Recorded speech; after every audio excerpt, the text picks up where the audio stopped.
할렐루야. 오늘 하루도 시작하는 이 새벽 시간에 하나님의 성호를 찬양하며 말씀과 기도로 하루를 시작하는 성도 여러분들에게 하나님의 크신 복이 임하시기를 주님의 이름으로 축원합니다. 오늘은 20장 1절로 6절의 말씀을 나누도록 하겠습니다. 이사야 선지자는 하나님의 신실한 종으로서 하나님께서 무슨 명령을 하시든지 그대로 순종하되 즉각적으로 시행을 하는 선지자였습니다. 이유도 없고 핑계도 없고 사람의 생각으로는 수긍할 수도 없는 일이라도 절대 순종하였으니 진실한 하나님의 종이자 선지자였습니다. 이 시대는 참으로 이사야 선지자와 같은 진실한 종이 그리운 시대입니다. 요즘 같은 시대에 정말 이사야 선지자 같은 종이 있을까? 물론 있겠죠. 그러나 보편적이지가 않다는 겁니다. 본문 1절로 2절의 말씀입니다.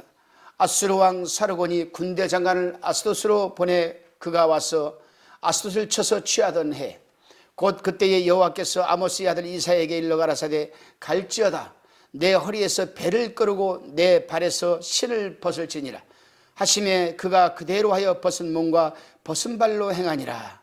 아멘. 참 저는 이사야서를 읽고 묵상을 하면서 참 하나님 앞에 부끄러웠습니다.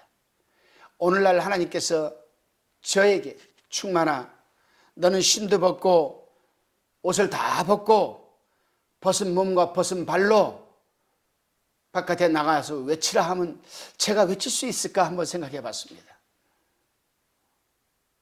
그리고 저는 하나님 생각보다 먼저 한 생각 더 나아가서 사람들이 내 말을 듣겠나 미친 사람이라고 하겠지 그런 생각을 한번 해보았습니다. 아마 이 시대에도 그러지 않았겠나 생각을 했습니다. 이 시대에는 특별히 이스라엘 백성들이 유다 백성들이 하나님을 패싱하고 우상을 섬기면서 이사야 선지자를 조롱하던 그런 상황이었습니다. 이럴 때 신도 벗고 옷도 벗고 알몸과 벌거벗은 몸으로 다니면서 말씀을 외칠 때 사람들이 이사야를 얼마나 조롱했을까? 얼마나 수치스러웠을까? 그럼에도 불구하고 이사야는 하나님 말씀대로 그대로 순종을 하였습니다. 그러면 이사야는 우리와 똑같은 성정을 가진 인간인데 어떻게 해서 그렇게 이사야는 여러분 하나님 말씀에 1.1핵도 빠짐이 없이 그대로 시행을 했을까요? 저는 그 해답을 6장에서 찾게 되었습니다. 6장에 보게 되면 이사야도 우리와 똑같이 더럽고 추한 것이 입에 달려 있었고 더럽고 추한 것이 머리에 가득 채워져 있었습니다. 답답함을 이기지 못해 하나님의 성전에 나가서 그는 기도하기 시작을 했습니다. 그때 수랍천사가 핀 숯을 가져와가지고 제일 먼저 이사야 머리에 얹었습니다. 성도 여러분, 머리에 있는 세상적인 썩없을 세상 것 더럽고 추한 것들을 다 여러분 소멸시키는 순간이었습니다. 입에 핀수 젓가락을 댔습니다. 입에서 나갔던 더럽고 추한 모든 말들이 여러분 소멸되는 순간이었습니다. 머리와 입이 정화되니 여러분 살아계신 하나님의 말씀을 듣게 될 때 그 말씀이 살아 운동력 있게 역사하면서 우리의 마음과 생각을 여러분 감찰하면서 여러분 우리를 액션 행함으로 옮길 수 있는 힘이 주어지는 겁니다. 저는 여기서 생각을 해봤습니다. 그렇구나. 내 의지만 가지고도 하나님의 말씀에 순종을 하지 못하는 이유가 어디에 있는가? 썩어 없어질 세상 것으로 가득 차 있는 이 내 머리와 더럽고 추한 것이 남발하는 내 때문에 내가 순종을 못하는구나. 아수르 왕 사르곤이 반아수르 동맹 여러분 세력을 제거하기 위해서 군대 장관을 여러분 아수동에 보내어 그곳을 점령할 때였습니다. 이처럼 급박한 상황 속에서 하나님은 이사야 선지자에게 허리에 배를 끌러 겉옷을 벗고 신도 신지 말고 생활하도록 지시합니다. 왜 그랬습니까 여러분? 지금 여러분 이스라엘이 유다가 지금 등전붕어와 같이 곧 지금 외국 이방 군대에 무너질 그런 위기에 처해 있었는데 유다 사람과 이스라엘 사람들은 아니랬습니다. 먹고 입고 마시고 취하는데 급급했습니다. 하나님의 마음이 얼마나 답답하고 급했으면 이사야한테 다 홀랑 벗고 걸어가면서 외쳐라, 사람들의 주목을 끌으라는 거죠. 적어도 옷 입고 갈 때는 안 쳐다보지만 네가 벗고 갈 때는 사람들이 쳐다볼 것이다. 외쳐라. 상징적으로 보여줘라. 퍼포먼스적인 예언을 하라는 거죠. 지금 유다와 이스라엘이 이렇게 하나도 남지 않고 홀랑 다 벗은 것처럼 다 발가벗겨지리라. 여러분, 선지자의 이러한 퍼포먼스적인 모습은 포로의 외형적인 모습을 나타내는 겁니다. 너희들 있는 거 다 벗겨서 달랑 빈손만 있는 거 맨발로 겉옷만 입혀서 너희들 다 포로로 끌려갈 것이라는 겁니다. 여러분, 우리 하나님 선지자의 벗은 몸과 벗은 발의 행동을 통해서 애굽인들과 여러분 구스인들이 아수르의 포로가 될 것을 알리시는 겁니다. 애굽이 과거에 얼마나 많은 나라들을 괴롭혔습니까? 얼마나 많은 나라들을 힘들게 했습니까? 이제 그들이 당할 순간입니다. 그들이 당할 순간이에요. 아수르 군대가 들어와서 애굽을 치고, 여러분,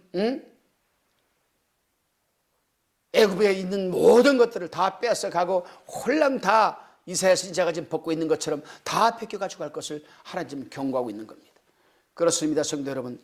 오늘날도 하나님은 무감각한 세대를 향하여서 이처럼 충격적인 방법으로 당신의 뜻을 알리시고 세상 권력을 의지하지 말도록 깨닫게 하시는 줄로 믿으시기를 바랍니다. 우리 주님께서도 여러분 이 세상에 오셨을 때 한탄을 하셨습니다. 내가 피리를 불어도 너희가 춤추지 않았고 내가 애곡하여도 너희가 울지를 않았도다라고 주님은 한탄을 하셨습니다. 그런데요, 여러분, 이 시대에도 그렇거든요. 이 시대에도 말씀은 홍수처럼 쏟아져 나와요. 인터넷 들어가면 온통 말씀입니다. 뭐 여기 부흥회 저기 부흥회 뭐 그냥 난립니다. 그런데요,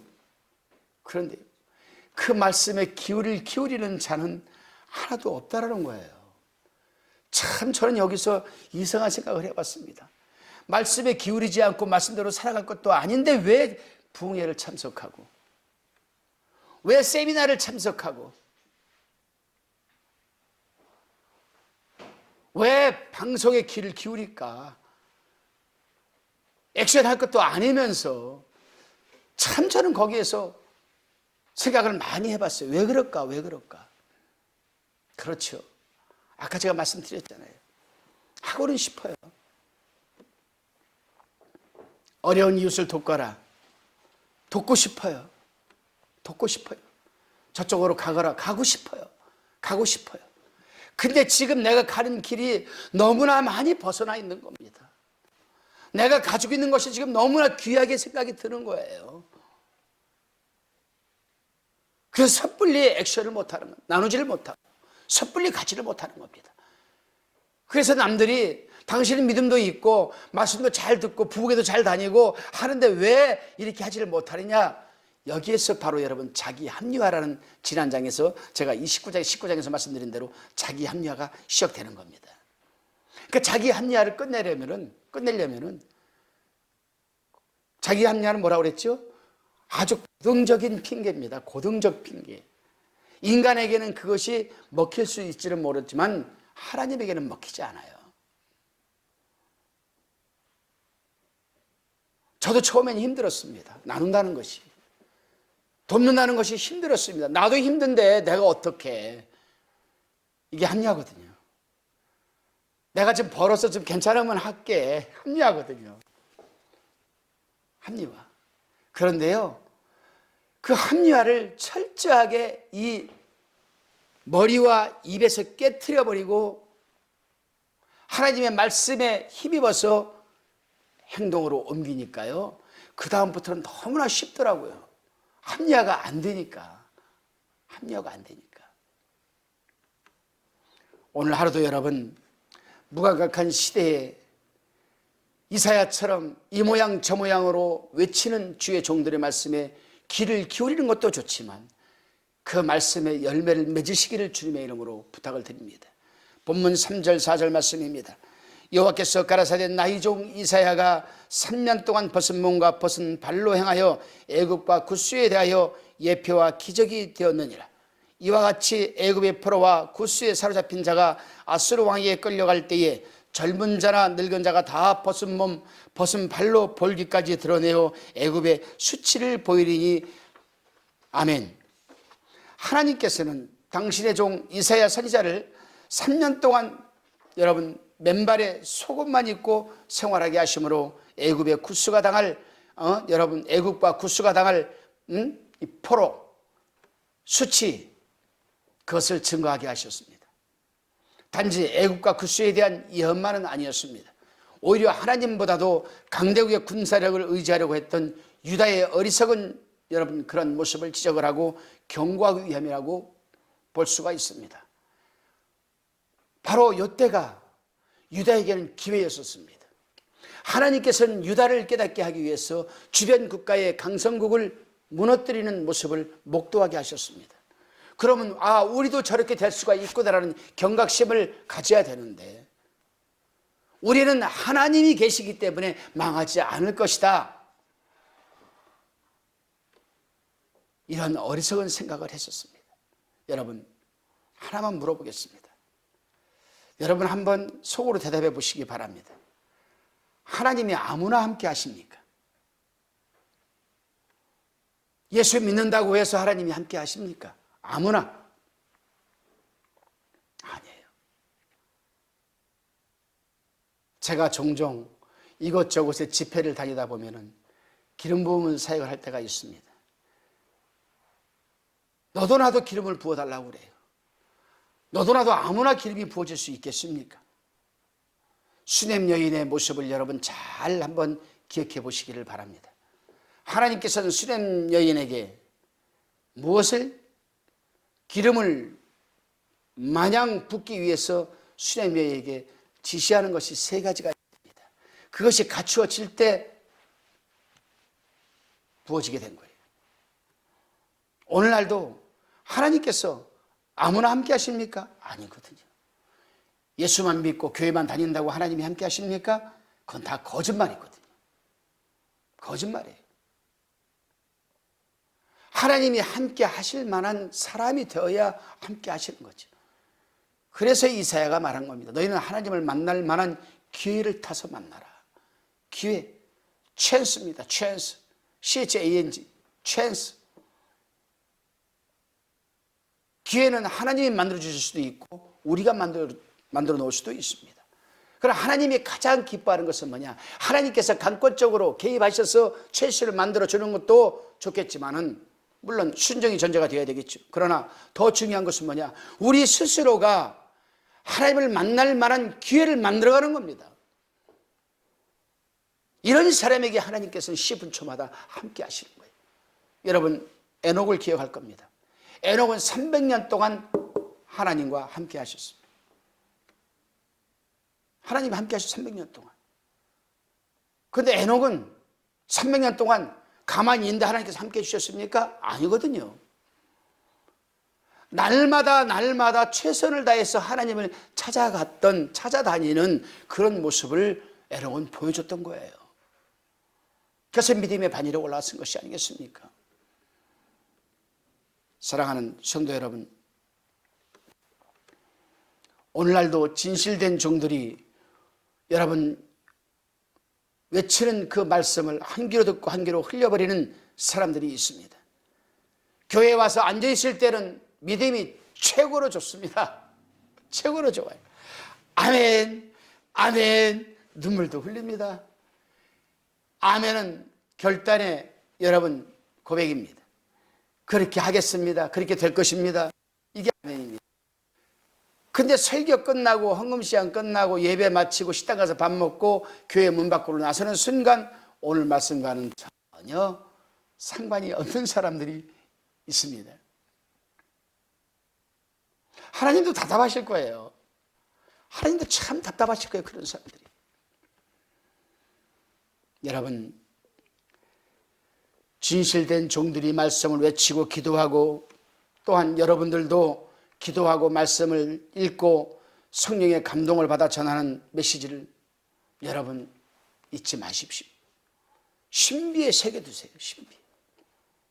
하나님의 말씀은 우리의 생각과 마음을 감찰하시기까지 한다고 했습니다. 그래서 하나님께서는 애굽에 있던 이스라엘 백성들이 출애굽을 해가지고 가나안 땅에 들어가기 전에 광야에서 하나님이 주문을 하셨습니다. 레위기 12장에 나오죠. 너희는 가나안 땅에 들어가면 굽이 갈라진 것은 먹되 통굽은 먹지 말아라. 되새김질하는 짐승은 먹되 되새김질하지 못하는 먹지 말아라. 왜 그 말씀을 하셨습니까?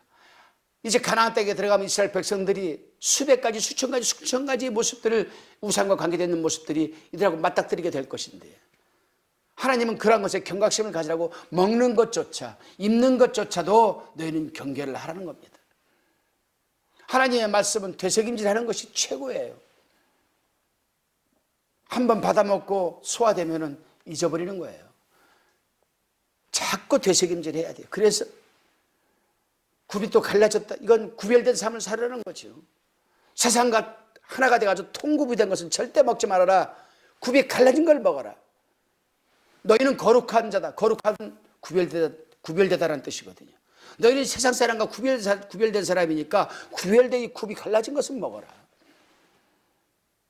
두 직물로 짠 옷은 입지 말아라. 한 직물로 짠 것만 입어라. 오직 여호와 하나님만을 경외하라는 것이죠. 그렇게 경고를 했음에도, 부탁을 했음에도 불구하고 이스라엘 백성들은 가나안 땅에 들어가자마자 곧바로 바알과 아세라를 섬기는 우상에 젖어들고 말았습니다. 여러분, 오늘 하루도 여러분 이 말씀을 여러분 신비에 새기셔서 되새김질하시고 필요할 때 그 말씀을 다시금 묵상하시고, 그래서 여러분 복스러운 하루가 되시기를 주님의 이름으로 부탁을 드립니다. 본문은 5절 6절 말씀입니다. 그들이 그 바라던 구스와 자랑하던 애굽을 인하여 놀라고 부끄러워할 것이라. 그날에 이 해변 거민이 말하기를 우리가 믿던 나라 곧 우리가 아수르 왕에게서 벗어나기를 바라고 달려가서 도움을 구하던 나라가 이같이 되었은즉 우리가 어찌 능히 피하리요 하리라. 아멘. 애굽과 구스를 의지했던 국가들의 부끄러운 모습을 지금 말하고 있습니다. 유다를 포함하여 에돔, 모압, 블레셋 등은 아수르 왕의 침공으로부터 벗어나기 위해서 무기력한 애굽과 구스를 의지했습니다. 그러나 그들은 참된 보호자가 될 수 없었습니다. 하나님께서 지금 곧 등잔풍화와 같이 애굽과 구스를 지금 하나님이 치려고 하는데, 이들을 의지한다는 말이 되겠습니까? 아니에요. 이 상황에서는 애굽과 구스는 허풍쟁이죠. 허풍쟁이. 왜냐하면 이전에도 유다왕 아하스는 아수르를 의지하다가 도리어 침공을 당해서 어려움을 겪은 경험이 있었습니다. 그런데 유다는 또다시 하나님보다 세상 세력을 의지하려고 했습니다. 그 결과 수치를 당하게 되는 것입니다. 여러분, 저도 그런 경험이 있습니다. 어쩌다가 이러한 상황 속에서 저도 어려움을 겪었습니다. 그러면 다시는 그러한 상황에 빠져들지 말아야 되는데, 나도 모르게 언제 빠져나오지도 못하고 더 이상 가지도 못하고 이러지도 못하고 저러지도 못해서 저는 참 어려움을 겪은 적이 한두 번 있습니다. 그렇습니다. 여러분, 하나님의 백성은 세상과 주변 그리고 자신의 지혜나 지식, 살아온 삶의 경험을 의지할 것이 아니라 오직 하나님만 바라보고 의탁해야 됩니다. 전폭적으로 하나님을 신뢰해야 됩니다. 어영부영해서도 안 됩니다. 우리 하나님은, 하나님의 말씀은 살아 운동력이 있어 좌우의 날선 어떤 것보다도 예리하여 우리의 혼과 영과 관절을 찔러 쪼개기까지 하며 우리의 마음과 생각을 감찰하시기까지 하나니라고 히브리서 기자는 말하고 있습니다. 여기서 저는 마음과 생각 또 혼, 이걸 말씀드려요. 혼, soul, S-O-U-L, soul. 이거는 자아죠, 자아. 배운 지식과 지혜, 살아온 삶의 경험이 어우러져서 살아가는 방식을 만들어내는 게 자아 아니겠습니까? 이고. 이것까지도 하나님은 감찰하고 계신다는 겁니다. 그런 하나님 앞에서 우리가 무엇을 의지할 수가 있겠습니까? 우리 하나님은 흑백 논리가 아주 정확하신 분이십니다. 공의로우신 분이고 공평하신 분이십니다. 절대 우리에게 잘못된 것을 잘 됐다라고 하시는 분이 아니시거든요. 그렇기 때문에 하나님이 하지 말라고 하는 것을 안 되면 우리는 성공하는 겁니다. 하라고 하면은 성공하는 겁니다. 그러므로 우리는 유다 백성들처럼 눈에 보이는 세상의 권력이나 힘을 신뢰하는 어리석음을 범해서는 안 됩니다. 그러므로 하나님의 백성들은 진정한 구원자는 오직 하나님이심을 잊지 말고 더욱더 하나님만을 의지해야 됩니다. 저는 언젠가 한번 성경 세미나를 인도하면서 질문을 받은 적이 있습니다. 강사님, 우상 숭배에 대해서 좀 정의를 좀 내려주십시오. 난감하더라고요. 여러분들은 어떻게 생각하십니까? 우상 숭배. 우상 숭배. 꼭 어떤 형상을 만들어 놓고 거기에다가 인간의 기술로 더딥혀 놓은 어떤 그런 물체를 놔두고 거기에 절하고 바치고, 이게 우상 숭배입니까? 물론 우상 숭배죠, 거기도. 그러나 우상 숭배라는 이 컨셉 속에는 엄청난 장르가 많아요. 엄청나게 많습니다. 간단하죠, 우상 하나 같아. 근데 이 컨셉 속에는 수백, 수천, 수만 가지의 여러분 숭배가 들어가 있어. 예를 들어 봅시다. 하나님보다도 내 자식을 더 사랑하면 우상입니다. 자식 우상이죠. 하나님보다도 아내를 더 사랑하면 아내의 우상입니다. 남편을 더 사랑하면 남편 사랑 우상입니다. 하나님보다도 돈을 더 사랑하면 그 사람은 돈 우상입니다. 우상은 이렇게 광범위해요. 그러나 우리가 협의적으로 좁혀서 간단히 얘기를 한다면, 내가 오늘 살아가는 삶의 여러분 기준과 또 내가 오늘 살아가는 삶 속에서 내 앞에 코람되어 하나님이 살아계신 것을 놓고 내가 살아간다. 근데 그 앞에 하나님 대신 무엇이 와 있다라면 그건 우상을 섬기는 거죠. 오늘 하루도 여러분이 예수님보다 더 신경을 많이 쓰고 더 사랑하고 더 아끼고 보물따지처럼 생각하는 것이 무엇입니까, 여러분? 예수님? 그렇다면 여러분들은 정말 하나님이 기뻐하는 백성입니다. 그러나 그 중심의 자리에 지저스 크라이스트, 그리스도 이외에 다른 것이 자리하고 있다면 여러분 회개해야 될 부분입니다. 오늘 이 시간 기도하면서 그 부분을 한번 우리가 체크를 하면서 기도하시기를 바랍니다. 기도하시겠습니다. 주님, 비록 무지하고 우둔하지만 다른 것은 몰라도 하나님 말씀에는 절대 순종하고 행하는 당신의 백성이 되게 하여 주옵소서. 세상이나 사람을 의지하지 말게 도와주시고 오직 우리를 도울 수 있고 온전히 구원하시는 하나님만을 전폭적으로 믿고 신뢰하게 도와주옵소서. 하나님의 중심에 계셔야 할 이 자리에 하나님 위에 그 어떤 것이 들어와 있고 그것에 내가 아버지 하나님 묶여 살아간다면 분명 나는 우상을 섬기고 있는 것인지, 아버지 이 시간 십자가 아래 내려놓게 도와주시고 그 내려놓은 자리에 오직 우리 주 예수 그리스도 그 한 분만이 자리하게 하여 주옵소서. 감사드리옵고 살아계신 예수 그리스도의 이름으로 기도드리옵나이다. 아멘.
가평방송 구독, 좋아요 부탁드립니다. 감사합니다.